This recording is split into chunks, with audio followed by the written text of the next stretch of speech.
The Apple Daily newspaper, which is a defiant pro-democracy newspaper in Hong Kong that's been very critical of the Beijing government, has decided to print its last edition. It marks the end of free press in Hong Kong, essentially. And the publication's demise comes after the government froze its funds, seized computers, arrested executives, and this was all to stop their critical view of Beijing being printed. So it's a pretty intense situation over there. And most of you know, last year Beijing imposed the national security law in Hong Kong, which basically undercut the two countries, two systems rule that they actually had in place and was meant to be in place for a long time. And then the security law came in and undercut all of that. And since then, it's really been absorbed into China.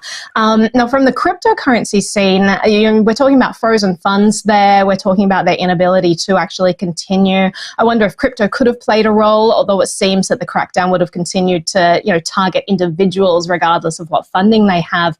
But Hong Kong has also kind of been this bastion for exchanges that didn't want to be considered Chinese and sort of went offshore and then went to Hong Kong. So, the government's clamping down more and more, and I wonder how much longer that sort of thing will continue. But I'll throw this to the group. Ben, I'm going to start with you. What are your thoughts on everything that's going on there? Yeah, it's really just disappointing to see. I was reading this story, and it's a continued crackdown that we're seeing in China, sort of, tossing away the idea of civil liberties and really quashing any sort of dissent that we see. And I think it's something we're going to continue to see happen. We're seeing this alongside crackdowns on mining and the like. So it really does seem like the government's trying to consolidate all the control it can. And, this is why also we talk about the ideas of CBDCs and stuff as concerning, because when you see it alongside all of these other signals, it's an indication that there's not going to be an appetite for agency or independence amongst these sort of things. And then we kind of look at it through that lens generally. But in this one in particular, I was kind of racking my brain, right? I was like, what could have stopped this? To your point, I don't think crypto really could have played a role. I was thinking about decentralized, networks, and if that could have helped, shut this down. Obviously, if you're not living in China or in Hong Kong, there's likelihood that you're not going to get arrested for these things, so you continue to critically support or report there, but you're disconnected from the place that you're actually reporting on. And so, we talked about CNN's NFT vaults on prior shows, and I was wondering what role NFTs might have been able to play here, but I'm also not sure if they're taking down, the web pages, or they're deleting previous stories and the like. That's a little unclear to me. So not a lot of answers here, a lot of disappointment, but Will, I'll toss this one to you.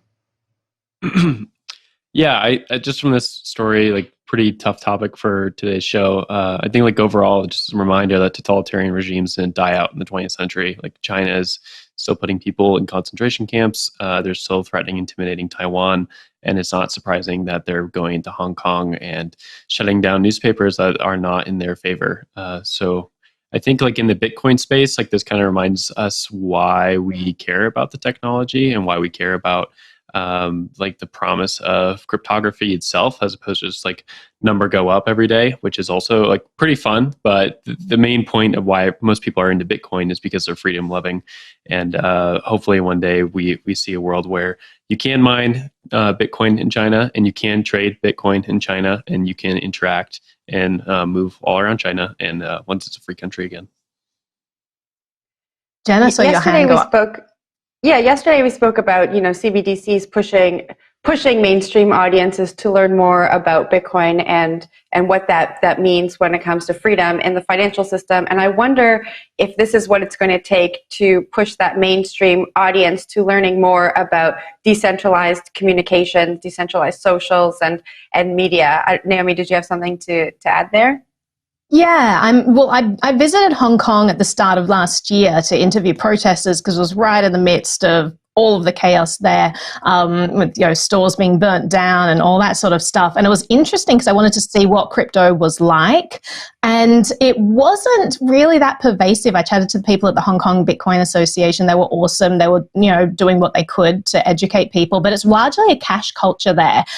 You kind of have the octopus card, which is the all-encompassing, use it for your train, use it to buy your groceries, use it to track your every movement and everything that you do, kind of card, or people were like, I'm cash only, and there were lots of stores that were cash only. So it was like, it's a big jump from a cash only economy to a crypto economy.